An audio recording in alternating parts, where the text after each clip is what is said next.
대한민국과 북한은 6.25 전쟁이 완전히 종료되지 않은 휴전인 관계로 전 세계에서 가장 독특한 정치 상황을 마주하고 있습니다. 서로 같은 언어를 쓰는 이 두 국가는 서로 다른 체제를 수호하면서도 국경을 맞닿고 있습니다.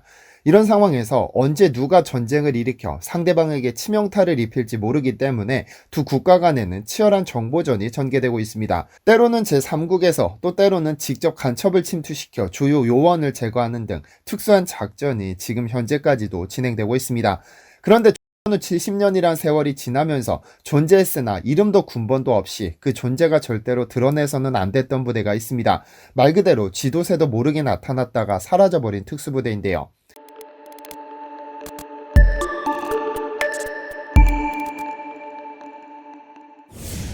안녕하세요, 디스멘토리입니다.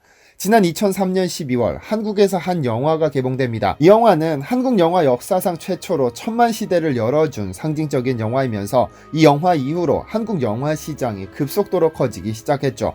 바로 강호석 감독의 실미도라는 영화입니다. 1960년대, 70년대 북파 특수부대였던 실미도 684 부대라는 실화를 영화로 녹여냈는데요. 월북한 아버지로 인해 연좌제로 얽혀 수감된 설경구에게 한 군인이 찾아와 나라를 위해 칼을 잡겠느냐는 대사로 시작된 이 영화는 북파 특수부대원 31명이 3년간 겪은 참상을 세세하게 그려냈습니다. 한국 전쟁이 종전이 아닌 휴전으로 끝나다 보니 언제든 상대방이 다시 쳐들어올지도 모른다는 생각에 남한과 북한은 서로 간첩을 파견해 첩보활동을 펼쳤습니다.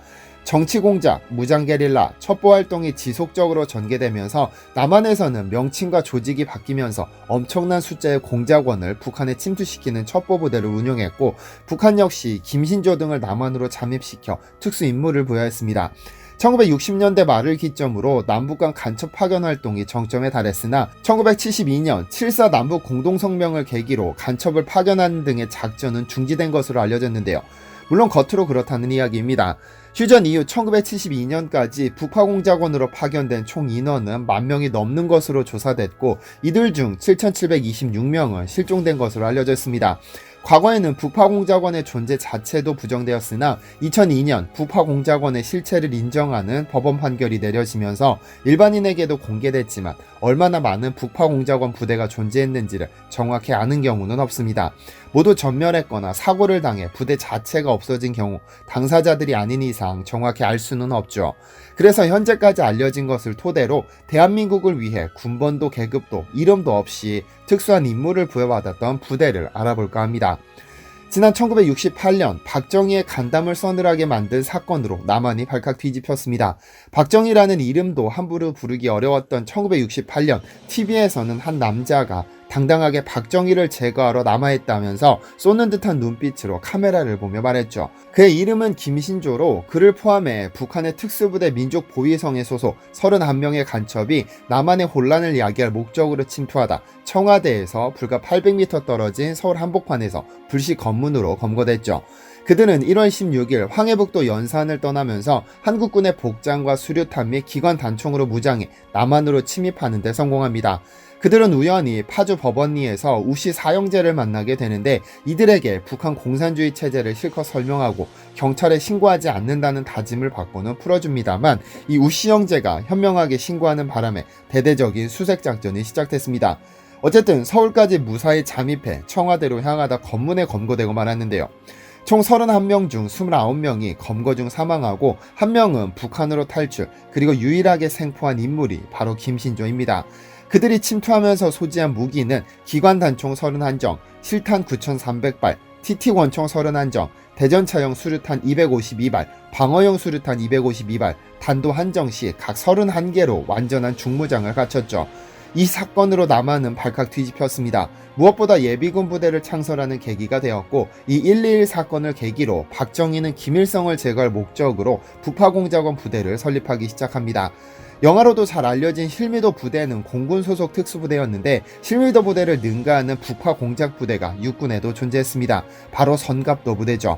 김신조 침투 사건을 계기로 박정희의 안위를 걱정한 김영욱 중앙정보부장은 대북 보복 지시를 내렸고, 육군 첩보부대 산하 902 정보부대 803대, 즉 선갑도 부대라는 비밀부대가 등장합니다. 비밀부대인 특성상 부대원 차출 조건은 굉장히 까다로웠습니다. 현역을 제외한 남자 중 처자식, 부모 등 가족이 없어야 하며 생사를 초월하는 건장한 사나이만 지원할 수 있도록 하였습니다. 사실 지원이라기보다는 일방적인 차출이었죠.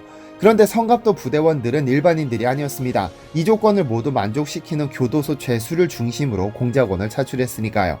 그리하여 중범죄로 안양교도소에서 복역 중인 최악의 범죄자 12명으로 구성해 그들의 사면을 조건으로 부대가 창설됩니다. 이들이 훈련했던 선갑도는 실미도보다 인천에서 더 멀리 떨어진 섬으로 배로 약 3시간을 달려야 도착할 수 있는 외딴 섬입니다. 현재는 무인도로 남아있죠.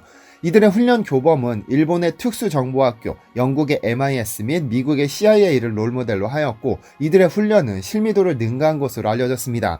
훈련 중 다치는 사람은 셀 수 없이 발생했고 심한 경우 사망자도 발생했다고 하죠. 이들의 목표는 북한에 침입해 주요 시설을 폭파하고 김일성을 포함한 중요 인물을 제거하는 것이었기 때문에 북한의 모든 시설을 그대로 본따 훈련했습니다. 그리고 그 12명은 서로를 잘 알지도 못했습니다. 철저하게 개인 면담으로 선발했고 섬에 도착해서도 상호 차단의 원칙에 따라 훈련도 따로 식사도 따로 했습니다. 그들은 각각 백곰팀 6명과 흑곰팀 6명으로 나뉘어 섬의 남쪽과 북쪽 끝에 분리되어 훈련을 받았죠. 북한을 침투하는 것은 기본적으로 칠흑 같은 밤을 선택하기 때문에 어둠이 섬을 감싸는 밤 9시부터 새벽 2시까지 침투 훈련을 했습니다. 그리고 훈련이 끝나면 은신처를 만들어 새벽에 잠드는 생활이 이어졌죠. 북한에서 혼자 고립될 경우 비틀을 파고 거기에서 생존해야 하기 때문에 예상되는 극한의 상황에 대비한 체력 훈련은 필수였습니다. 30kg짜리 모래배낭을 메고 양쪽 발목에는 5kg의 모래주머니를 매단 채 섬을 동서로 가로지르는 산악 구보 훈련은 기본이었죠. 말 그대로 그들은 인간병기로 만들어갔습니다. 하지만 그들이 지옥같은 훈련을 견뎌냈음에도 단 한 번도 북한으로 침투하지 못했죠. 그러다 1981년 8월 23일 실미도 부대원들이 버스를 탈취해 서울 시내로 진입하다 사망한 사건을 계기로 북파 공작부대에 대한 정부 차원의 점검이 시작됐고 이 사태 후 한 달쯤 지나 선갑도 부대는 해체됐습니다. 그들의 모습이 마지막으로 일반인에게 공개된 것은 2002년 HIT 북파 공작원이 광화문에서 가스통 시위를 벌일 때 현장에서 묵묵히 지켜봤다고 하죠. 다만 가스통 시위를 주도한 설악단 대원들에 비하면 훈련량이나 고생으로는 갑절이나 힘들었지만 무기수 출신이라는 원죄가 그들에게 따라다녀 크게 소리내지 못한 것입니다. 그리고 스스로 역사의 뒤안길로 사라졌습니다. 사실 1.21 사건 이후로 한국에서는 북파 공작 부대가 상당수 조직됐습니다. 그 중에는 해병대에서 창설한 MIU 부대가 있었는데요. 김신조 무전공이 침투 사건 직후 해병대에서는 실미도 부대와 동일한 임무를 수행하기 위해 해병대에서 비편제 특수부대를 창설했습니다. 이들에게 계급은 없었으며 부대장은 회장, 부부대장은 사장, 다음은 전무, 상무, 부장, 과장, 직원 등등 일반 회사에서 사용하는 직급체계를 사용했죠. 이들은 일명 까치부대라고도 불렸는데 육해공 어느 곳을 막론하고 즉각 침투의 임무를 완수하는 살아서 돌아올 수 없는 대한민국 최고의 전천후 부대로 알려져 있습니다. 이들이 주둔한 곳은 강화도 만이산 부근으로 현재까지도 부대의 흔적이 남아 있습니다. 내무실이 있던 축대, 탄약고, 하강훈련장, 암벽교장이 그대로 남아있죠. 1968년 11월 중앙정보부는 해병대에 장기하사관 11명과 사병 2명을 차출해 만이산에서 합숙시키며 MIU 부대를 탄생시켰습니다. 그리고 2년 후 하사관 15명, 사병 15명을 선발해 이진으로 투입시켰고 현재까지 알려진 바에 따르면 장교 13명에 요원 158명이라고 하는데요. 이들의 주요 임무는 북한 8군단과 같은 특수부대를 일격에 격퇴하고 주석궁에 침투해 제거 임무를 수행하는 것이었으므로 해병대원 중에서 가장 강인한 병사들을 중심으로 선발했습니다. 장남과 외아들을 제외하고 고등학교 이상의 학력 그리고 운동특기자를 대상으로 했습니다. 장남이나 외아들을 제외한 것은 훈련 중 사망하더라도 가족제도를 보호하기 위함이었고 고교 졸업자 이상을 요구했던 것은 북한의 모든 사항을 암기해야 하는 지적 능력이 요구됐기 때문입니다.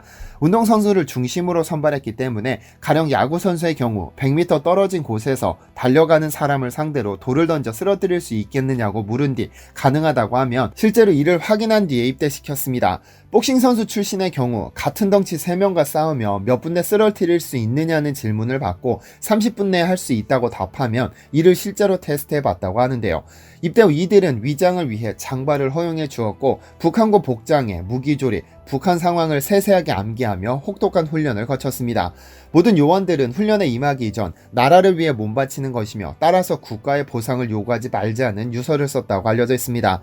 이들의 훈련은 계절마다 달리 진행됐는데 봄에는 강화도의 하수구를 대상으로 생존훈련을 했고 일주일은 하수구 내에서 생활했습니다. 평양 시내에 잠입했을 경우 피신과 생존을 위해 어쩔 수 없이 하수구에서 버텨야 할 테니까요. 여름에는 꼬무보트를 이용해 해상 침투 훈련을 진행하고 가을에는 공군 첩보부대에서 공수훈련을 받았고 겨울에는 대관령에서 스키 훈련을 받았다고 하는데요. 담력 훈련을 위해 비오는 날 공동묘지를 파내고 시신이 묻힌 관 위에서 취침한 후 훈련도 병행했다고 하죠. 그런데 다른 부대와는 달리 MIU 부대에는 작전 성공 후 복귀에 대한 훈련은 없었습니다. 그러니까 투입되어 작전을 수행한 후에는 살아 돌아올 수 없다는 상황을 항상 염두에 두고 훈련했다고 하죠. 그러나 이들 역시도 북한의 공작을 위해 파견되지는 못했는데요. 1975년 부대 내에서 사병이 당직 사관을 살해하는 사건이 발생하자 해군 첩보부대 부부대장이 MIU 부대를 찾아와 북한과 화해 모드가 진행 중이라며 더 이상 특수부대를 운용하지 않겠다는 말 한마디에 해체됐습니다. 그렇게 7년 동안 악명을 떨치던 해병 부파 특수 공작대는 역사의 뒤안길로 사라졌습니다. 사실 이들 외에도 김신조 침투 사건을 계기로 수많은 북파공작원 부대가 만들어졌습니다. 1951년부터 1994년까지 양성된 북파공작원은 무려 13,000명으로 추산된다고 하죠. 특히 1968년을 기점으로 청와대는 도깨비, 번개, 박쥐, 딱벌 등 4개의 특수부대를 설립하도록 직접 지시하기도 했는데요.